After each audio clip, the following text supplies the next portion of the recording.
Hello guys, on today's video I would like to show you how to convert a single gang combo outlet and a switch combined into a double gang GFCI outlet with an independent switch.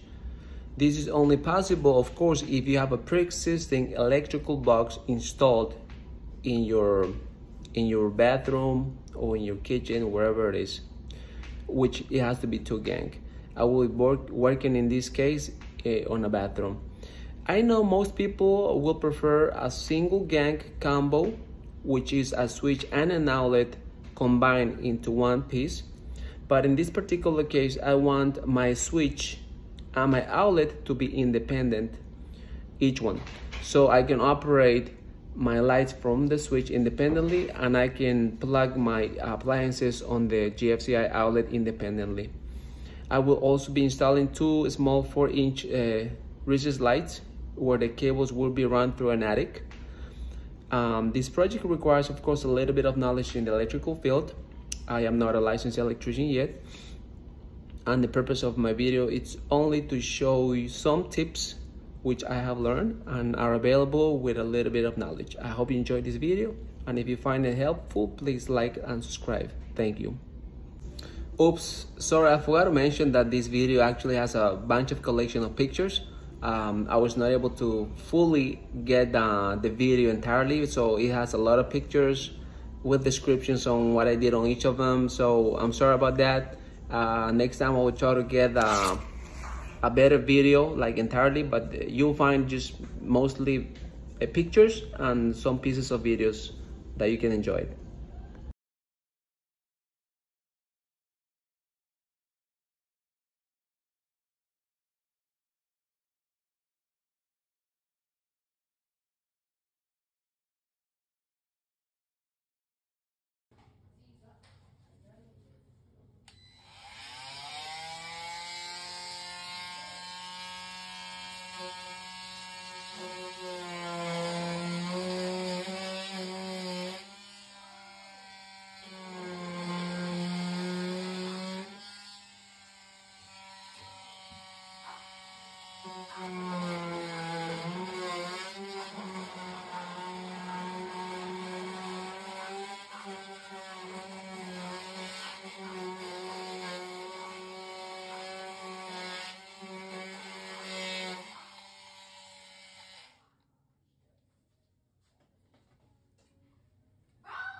Quiet like it.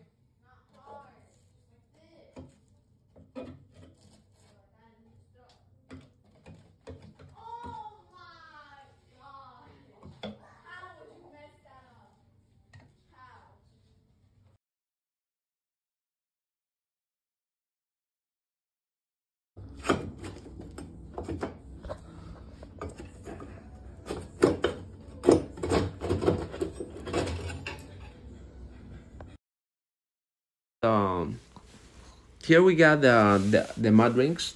On the left side is the single gang, and on the right side the double gang mud ring that we'll be installing on the project. As you can see here on the next picture, I had to open up a hole maybe 3 by 3 inches to fish my cable. I'm using a Romex 14-2, but I found a stud. Unfortunately, I'll have to use another tool with my drill to punch a hole, to dig a hole, to fish my cord. Here you can see that I'm using a wood cutter, maybe 3/4 of an inch. That'll be more than enough to run my Romex. The hole is done. I dig the hole in there. And next I'm gonna show you what I'm gonna use a fishing cable. There we go. in order to fish my cable. Luckily, in this home I had an attic that I was able to climb up to, so it wasn't a big of a deal to get my Romex through the ceiling. But to do that, I had to kind of punch a hole to see where it was. Here you can see the 2 holes that I digged. Well, actually 1 hole, and I pinched also the wall. There was an error. I was trying to figure where exactly would land my Romex through the attic. So, but this little hole, it could easily be repatched, and the wall also have to repatch it and possibly paint it a little bit in the future. But that was just something that happened. Here you can see my Romex 14.2. It's going through the hole. I'm fishing it out now to going downstream to my junction box, which is down below. As you can see here on the next mob, there you go. That's my Romex 14.2. It's through it. I'm gonna be doing now the electrical connections.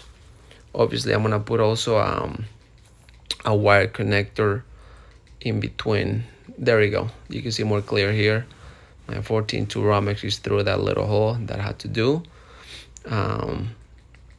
And here we go, my wire connector. If you can see there, I had to put a wire connector. That's to avoid creatures from coming into the hole or for the cable to cut in the metal box. That's just very helpful to put, and it's also code by the NEC. Any good electrician will always use those little wire connectors. Here's I'm wiring my GFCI. On the right side, I have my neutral. On the left side, I have my green wire, which is the one that brings the power. And I'm just using those top ones, not the one that has the caution tape on the bottom, the yellow tape. Here I'm grounding my GFCI. Obviously, it has to be obviously, it will be grounded to the electrical box with a green screw. Right there, you can see the green screw with the little umbrella or type of J thing that I'm gonna be grounding my GFCI. Here, by mistake, the screw broke down. I had to replace it. I think I applied too much pressure, but I think also the little hole was too narrow. Here we go. Here's my GFCI outlet installed, perfectly installed for my appliances. Here I'm wiring my neutrals together. Remember, white cable are your neutrals. I'm splicing them. I'm wiring them all together. And here I'm pigtailing actually a cable for my light switch. That's gonna be my light switch. I'm pigtailing from the power cable a little pigtail to connect my lights. Here, basic splicing, maybe an inch long, a little less than that. And this is the splicing of my Romex. And here you can see that I already pre-installed in our double gang my drink or outlet and our light switch. Here I'm also putting my Decora for screwless wall plate, my little thing, just to make it look pretty nice. And here's a finished project, the installation of our independent light switch with our independent outlet. Here I'm going to show you how to do the little holes I had to do, the 4 inches hole for Oris's lighting. And here we go, how it looks now. I turn them on. It looks very beautiful. It wasn't such a long distance to run the cable. Hey guys, we ended the project. This is how it looks like now. An independent light switch for the light, an independent GFCI outlet that works really good. It works really good. As you can tell here, these other lights work. They were really good. Here is the little hole that I digged. Of course, I had to repatch it. And up there, it's the little hole that I digged by mistake, but I also patched it. So that was the end of the project, guys. Thanks for watching.